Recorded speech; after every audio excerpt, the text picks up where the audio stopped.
What if the First World War had ended differently than we used to think? Imagine if, instead of Uncle Sam barging into a European party in 1917 with millions of fresh soldiers and a pompous, "I'm here to fix it," America had simply said, "Fuck it, you're on your own?" Here's a paradox. The war that was called the end of all wars could have ended in victory not for those whom we consider textbook heroes, but for those whom we used to consider villains, the Central Powers. Germany, Austria-Hungary, the Ottoman Empire, and a small but proud Bulgaria could have redrawn the map of Europe, and you and I might be drinking Bavarian beer instead of English tea or French wine. Does it sound like a joke? But let's be serious.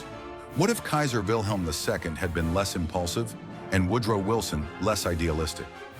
The First World War is not just a boring chapter in a school textbook where dates and names blur together. It was 4 years of madness when Europe decided to organize a bloody endurance marathon.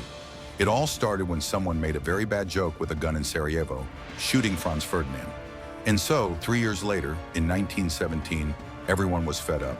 The Germans were starving because of the British blockade, the Austrians were quarreling with each other, the Ottomans were remembering better times, and the Entente France, Britain, and Russia was holding on by their word of honor and huge debts. But then America came along, and bam! Everything ended in 1918 at the 11th hour of the 11th day of the 11th month. Sounds like a good story, right? Just imagine that this bam did not happen. Germany doesn't sink ships with Americans, doesn't send a stupid telegram to Mexico with a proposal, "Why don't you attack Texas?" And Wilson sits quietly in Washington, drinking coffee and dreaming of world peace. Why is this interesting? Because the First World War was not just a war, but a moment when the world order was coming apart at the seams. One small turn and everything could have gone differently. Imagine a Europe where German is spoken more often than French, where Bulgaria is not just a country on the map, but a regional boss, and where France and Britain are licking their wounds after a humiliating loss. The irony is that Germany, which in reality lost because of its own overconfidence, could have won by simply using its head a little better.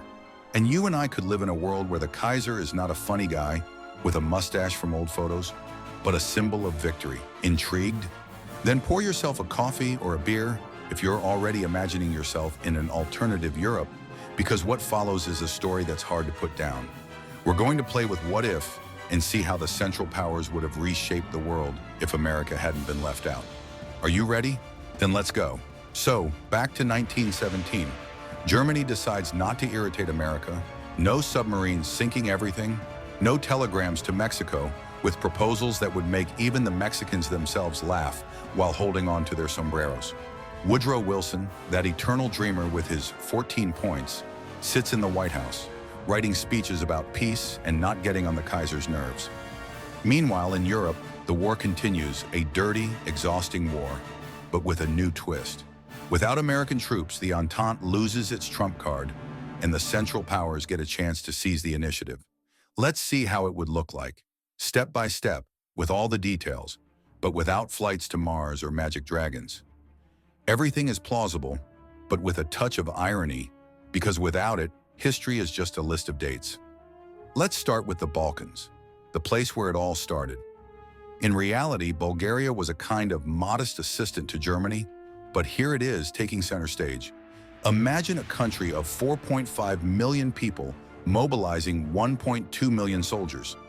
It's as if every second person took a gun and went to fight. In 1917, the Bulgarians had already proved themselves in the Battle of Doiran, where they defeated the Franco-British forces, who thought that numbers made all the difference. But without American pressure, Germany decided, let's give Bulgaria more toys. And so 100,000 German veterans from the Eastern Front arrive in Sofia, along with guns, machine guns, and even a few clumsy tanks, the first prototypes that are more frightening to look at than to drive. Bulgarian General Georgi Todorov and German Otto von Bellows sit down at a map and plan a major offensive. The goal is Greece, which in reality has joined the Entente, but here remains in confusion.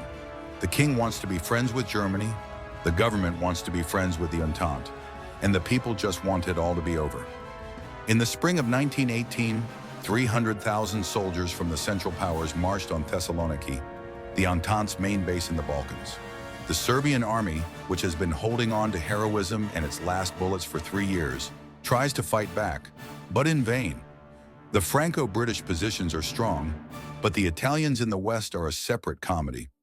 After the defeat at Isonzo, their morale is somewhere around the level of, let's just eat some pasta and go home.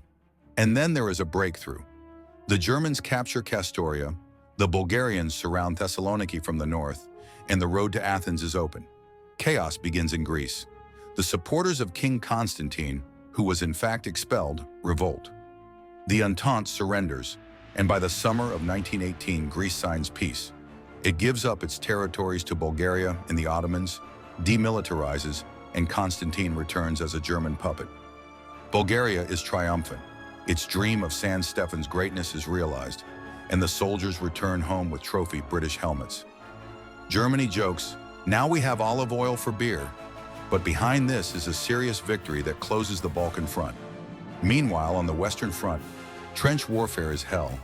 Without the Americans, the Entente holds on to its pride and last reserves. After the 1917 riots, France barely controls its army. Soldiers in the mud whisper that they would rather fight for bread than for Paris. Britain is throwing everything it has into the battle, but its economy is cracking. Debts to American banks are growing, and in London, cries of "enough is enough" can already be heard. Germany, although hungry because of the blockade, is in no hurry to launch a major offensive, as in reality. Instead, it plays for attrition. Veterans from the Eastern Front reinforce its positions, and mustard gas, a treacherous chemical innovation, makes enemies cough and flee. By the end of 1918, the Entente surrenders. France cannot fight anymore. Britain does not want to, and Italy is already thinking about how to get out of the game without shame. Germany offers peace, a tough peace, but not the same as Versailles. Alsace and Lorraine are hers, Belgium is a puppet, and Luxembourg is in her pocket. Austria-Hungary takes Serbia, Bulgaria takes the Balkans, and Romania and Greece become German satellites. The colonies of France and Belgium are transferred to Germany, creating an African empire from the Congo to Tanzania. The Ottomans receive only a few islands and a pat on the back. You tried, guys. But victory is not a happy ending. Germany is triumphant, but at home there is hunger and strikes. Kaiser Wilhelm II boasts about the new empire, but people in Berlin ask, where is the bread? Austria-Hungary is cracking. Serbs, Czechs, Hungarians, everyone wants freedom, and Emperor Charles does not know how to keep them. The Ottomans are fighting the Arab uprisings, and Bulgaria, although rejoicing, is preparing for revenge from its neighbors. The Entente is in ruins. France is on the verge of revolution, Britain is losing its imperial luster, and Italy is plunging into. In this alternate history, the Central Powers win the First World War, but the victory turns out to be a Pyrrhic one. Germany becomes the hegemon of Europe, but its empire is a house of cards, famine, revolts, and colonies that it cannot hold. Austria-Hungary is falling apart.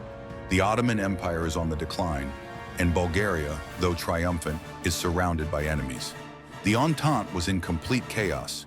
France with revolutions, Britain with debts, Italy with a war inside. America, which wanted to stay out of it, is forced to throw dollars into the German furnace to contain the socialism that is spreading across the world. The irony is that no one really won. Everyone just lost in different ways. How do you live in a world where the Kaiser is not a meme, but a real boss, and olive oil is officially served with beer? This story makes you think about how fragile everything is in the real world. One careless shot in Sarajevo, in Europe, goes up in flames. One telegram from Zimmerman in America changes the course of the war. What if we were on the verge of such a turn now? Maybe we should appreciate the fragile peace we have and not irritate each other with stupid ideas. Imagine yourself in this alternative Europe, drinking beer in German Belgium, listening to Bulgarian marches, or hiding from revolutions in Paris. It's funny, but a little scary, right? If you like to think about these what-ifs, please like the video. It's a signal that we're on the right track. And subscribe, because there are many more stories to come, where we spin the wheel of time and see where it takes us. Let's figure out together how history would have turned out. It's more fun than just flipping through textbooks. See you in the next alternative world, and keep your coffee ready.